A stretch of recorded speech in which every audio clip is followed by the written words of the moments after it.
Not for the first time, an argument had broken out over breakfast at number 4 Privet Drive. Mr. Vernon Dursley had been woken in the early hours of the morning by a loud hooting noise from his nephew Harry's room. Let's get the air horns going. Number 4 Privet Drive is officially Wizarding residence. Shout out to Hedwig. J.K. Rowling knows how to start a book, that's for damn sure. It's strange, but Harry Potter and the Chamber of Secrets is the Harry Potter book I read most as a kid. I don't know why though. Actually, it's Harry Potter. I know damn why. Anyway, this is volume 2 in my revisiting Harry Potter as an adult series. Please like, comment and subscribe. Stick around for my rating for this book, it will be at the end of the video. And if you want to view my other talks on the Harry Potter series, look to your top right or check out the description box. Part 1. Things I missed. J.K. Rowling starts off this book well and I appreciate it. The dynamic inside the Dursleys' house is hilarious. The fear, the deceit, the power dynamics. I love how the M word isn't allowed to be uttered. This is a semi-acceptance yet a semi-resistance of Harry's wizarding status. The Dursleys can't be in denial like they were in the first book when the Hogwarts letters were coming in. However, the Dursleys still hate Harry. They still hate magic, and to be honest, they still hate the world in general. Uttering the word magic turns the whole house upside down. And to be honest, after they met Hagrid in the Philosopher's Stone, I'm not surprised. The trauma must be crazy. Not that I care for the Dursleys, but I understand. The expansion of the Wizarding world is done very well, mainly with the introduction of the house elf Dobby. I don't like Dobby in this book to right at the end.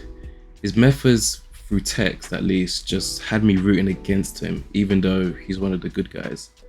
But Dobby's inclusion serves a significant purpose. The magical world continued to expand with the introduction of the likes of Dobby, but also with the Minister of Magic, the legendary Cornelius Fudge himself. Plus, of course, we see a little bit more of Lucius Malfoy. That guy is pure slime, I swear. I like that we get major social and political themes in this book, and they are kind of sprinkled throughout. We get political corruption, slavery, blackmail. J.K. Rowling plants more seeds in this book, especially, but surprisingly, with the twins Fred and George. During the last meal of the summer at the Weasleys, Fred and George put on a fireworks display. We all know where that's heading. Another example is that after Colin is petrified, the first years at Hogwarts are beyond paranoid, and Ginny is distraught. Yes, by the way, I'm not going in chronological order of events in the book. I am saying what I like. Anyway, the twins try to cheer her up by covering themselves with boils and jumping out at random times trying to surprise her. Again, planting seeds. One thing that's often overlooked is how protective the twins are of Harry. I think if Ron didn't exist, Harry would get up to more mischief with Fred and George. Anyway, I like that the future of the twins is sculpted in this book. Thinking forward to the end of the series, it actually ends up being a nice, natural progression. Back to the current book. It's weird how this differs from the first book. It feels less magical, but it's still so magical. Mainly because it's still very much a children's book. This second entry in the series is essentially a magical murder mystery of sorts. I love how J.K. Rowling expands the magical world by going into the founding members of Hogwarts. Having a part of the main plot linked to the history of the founding members was actually very nicely done. Also, Rowling is able to perfectly mix real life within the fantasy. I mentioned the paranoia of the Hogwarts environment earlier. What I missed is that there was an underground trade of sorts for protective talisman and objects to keep people safe. But this level of chaos was fascinating to read about, because it really humanizes the environment. Another thing I missed is Ginny's emotional, spiritual and magical deterioration. Firstly, because the trio, the twins and Percy all have different reactions to the horrible events taking place at Hogwarts. So in comparison, it's interesting to see Ginny's reaction to the events taking place, even as we don't get the full story to the end of the book. Plus in general, the whole school is fearful. Let me explain. The trio are curious as to what's actually going on. Percy's trying to take charge. The twins keep laughing because people think Harry is the heir to Slytherin. Only Ginny and Filch, when it comes to his cat, actually show hurt and upset about what is happening. J.K. Rowling does this well with little comments here and there regarding Ginny's condition. like when Percy threatened the twins saying that he'll write home if they don't stop their antics. Ginny is deteriorating because she's given herself away to Voldemort, but again we don't find that out to the end. Part 2. It's a Magical World. I love that Ron and the twins pulled up and broke Harry out of the Dursleys' version of Azkaban. Quote, Harry's mouth fell open as the full impact of what he was seeing hit him. Ron was leaning out of the back window of an old turquoise car, which was parked in mid-air. Grinning at Harry from the front seats were Fred and George, Ron's elder twin brothers. Not only is that brilliant, but I swear to God this book made me realise something that I've never thought before. I love in books when the quintessential British sarcasm is involved. It's truly elite. J.K. Rowling does this a lot throughout the series, and during this scene when the Weasleys are breaking out Harry, it happens again, just a few sentences later. Quote, you know we're not supposed to do spells outside school. Bit rich coming from you, said Harry, staring at the floating car. You know what's mad as well is when Harry yells, see you next summer, after they won their tug of war against Mr. Dursley. Harry was really feeling himself, and I love that. We get all this at page 26. Page 26, we've already got such a heartwarming and humorous moment. This is epic. Between that and flying to Hogwarts, Ron as well was really on one this book as well. What a nice little teenage rebellion. And for the series, their rebellious ways only escalate from here. I want to talk about Arthur and Molly Weasley because they are absolute godsends. I love that we learn a bit more about Arthur Weasley and his hobbies, especially his love for doing iOS upgrades on Muggle objects like cars. Quote, he takes it apart, puts spells on it and puts it back together again. If he raided our house, he'd have to put himself straight under arrest. Arthur actually has a very engaging hobby. I love that we get to see fascination of Muggles through a wizard like Arthur Weasley. It's a pretty cool feeling, and it adds to this wizarding world. Molly is also perfectly portrayed as a mum. The way she shouts at the Weasley boys for breaking the law is hilarious. I love that in the book it states that all the boys cower to her, even though they're all taller than her. But the way she switches her tone to a sweet, feminine, motherly manner when she's talking to Harry is hilarious. So now we're on to the Burrow, which is the Weasley house, and it's the first wizarding house that the reader and Harry get to see. We hear about wizarding news in the Burrow, and honestly it's fascinating. Here's a rundown. We hear about the singing sorceress, Celestina Warbeck, Mundagus Fletcher, again J.K. Rowling planting seeds, committee on the experimental charms. I wish that the series dived more into that. It actually sounds fascinating. It sounds like something that you could do like a David Attenborough documentary type thing on. We also get self-shuffling cars, and we learn more about owls, which are ordinary wizarding levels. We learn about flu powder and a whole bunch more. The information that is just slowly revealed time and time again about the wizarding world while we're at the Burrow was beautifully done, because it showed normal wizarding activity in a wizarding home. Back at Privet Drive, Petunia liked to spy on the neighbours, and that was about it. I still love that Harry finds Ron's wizarding working class life exceptional. Harry even stated that the last month of summer went too quickly, and that it would be difficult not to get jealous of the love the Weasleys showcase, especially when compared to the Dursleys. Quote, what Harry found most unusual about life at Ron's, however, wasn't the talking mirror or the clanking goal. It was the fact that everybody there seemed to like him. That is trauma right there. As we know, Harry's inner trauma is thoroughly explored during the Order of the Phoenix and in other books too. It is incredibly sad that Harry felt this way in this book. A lot of people get damaged beyond repair growing up in such a home, and I feel like the readers can relate a lot to Harry's situation. Part 3. Hold on, there's more. It's pretty cool that the first time Ginny speaks in front of Harry is to defend him against Malfoy. It was also quite perceptive of her to notice that Harry didn't want the spotlight that he was getting. He was forced into it, literally. And it's portrayed through Harry's internal dialogue too. If I recall correctly, Ginny does this a few times throughout the series. She has always had Harry's back, even when she couldn't actually physically talk to him. Back to someone who definitely didn't have Harry's back, and that is Lockhart. Yes, I haven't mentioned him yet, mainly because he's a prick. But someone has to be, I guess, so I appreciate his character in that way. Lockhart and his Harry catchphrase is as corny as he is. and he's just something else, I swear. I love that J.K. Rowling put a self-absorbed, fake celebrity into the wizarding world. Quote, "All that business with he who must not be named?" He glanced at the lightning skull on Harry's forehead. "I know it's not quite as good as winning Witch Weekly's Most Charming Smile award 5 times in a row as I have, but it's a start, Harry. It's a start."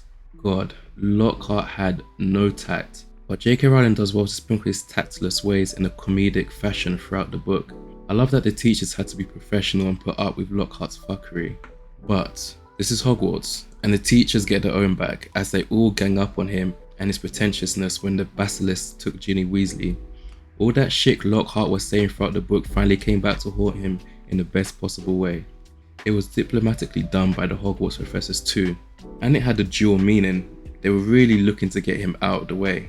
They didn't say anything to Lockhart when students were around and Lockhart was bigging himself up. But as soon as Ginny was taken, ladies and gentlemen, the Hogwarts professors, present Lockhart, Hogwarts Captain America. Quote, "Lockhart gazed desperately around him, but nobody came to the rescue. He didn't look remotely handsome anymore.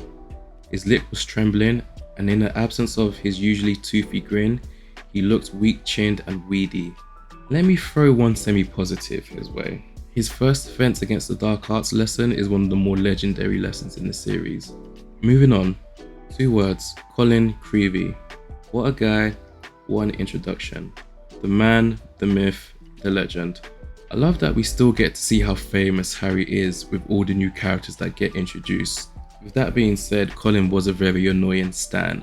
Number 2, I like that Madame Pomfrey's potion for colds left people with smoke coming out of their ears. I think it was a cool touch. To be honest, I like Madame Pomfrey as a whole in the books. She's fussy and she's good at her job. She stays out of Hogwarts business till it's time to nurse someone back to health. Even Dumbledore and McGonagall know she isn't to be messed with. Number 3, I think this is the first book where we get to see the first glimpse of social justice Hermione. Hermione is the one really pushing for the trio to make Polyjuice Potion so that they can get information from Malfoy. We all know that Hermione has personal reasons for wanting to do this. The Chamber of Secrets warning was pretty much tweeted out to the whole school. And Malfoy only loves upper class pure blood wizarding families. Everyone else be damned. Regarding wizarding blood, I like that the prejudice around wizarding blood is explored a bit more in the first 2 books also. Number 4, I can't believe that we went 192 pages before Harry used his invisibility cloak. Unacceptable behaviour, to be honest. I'm here for the mischief and the cloak is vital for it. And we only saw it because Hermione at that point had been petrified and the boys needed to start making some moves and therefore the cloak was needed.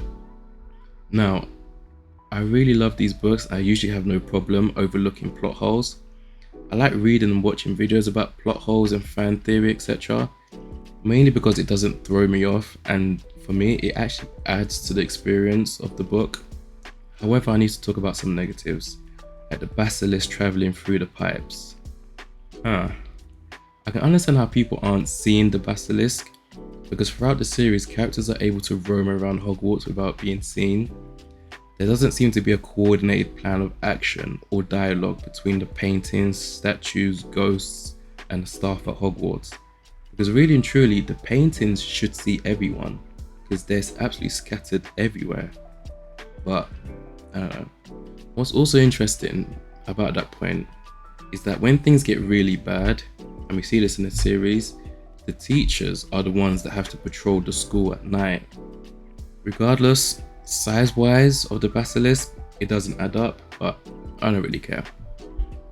The second negative, quote-unquote, which was written really badly, was Voldemort forgetting about the healing powers of Phoenix Tears. I can overlook it because he's so evil and so far gone at that point that you can forgive him for forgetting about, the wonders of magic. If it's not for torturing or killing or gaining some sort of power, you can tell Voldemort doesn't really care. So I think it's actually pretty plausible that he actually forgot about the healing powers of Phoenix Tears. I just don't like how it was executed in writing. Voldemort's realization is written in such a bad way that it seems like a whimper. and it's a bit pathetic, to be honest, because he didn't really care that a bird had come to Harry's aid. In fact, if I recall correctly, he was actually mocking the help that Dumbledore was sending Harry. Yeah. Anyway, moving on. Denouement. For the scores, Harry Potter and the Chamber of Secrets gets the following: plot 85, characters 87, emotional impact 82, pacing 87, writing style 80, themes 90, uniqueness 84, book cover 80, overall score 84.7. I like that the theme of doing the right thing were prevalent throughout this book. Mix that with childhood naivety and it's another heartwarming children's book. Especially at the end with Harry tricking Lucius Malfoy into freeing Dobby. That was a beautiful moment. I remember watching the films as a kid and it got me thinking a lot about good and evil and doing the right thing, so it's weird that both this book and the Philosopher's Stone have the climax of said books right at the very end. I didn't really realise it until now. I mean, I realised it when I read the Philosopher's Stone, of course, but just the pattern of it I didn't realise until I read this book. Usually I don't like reading books when I'm approaching the end and I'm listing things that I know need to be resolved, because they never get resolved.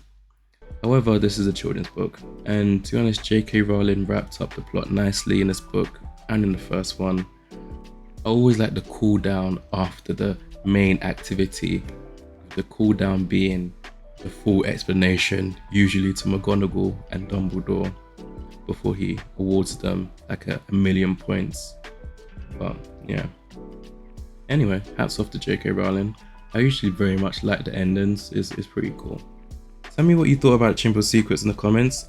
I know it's the least favourite in many people's Harry Potter rankings, and it looks like mine will follow suit, even though it has a very good rating of 84.7, and I will be reading this to my children and they will read it to their children and their children's children, and it will go on for eternity.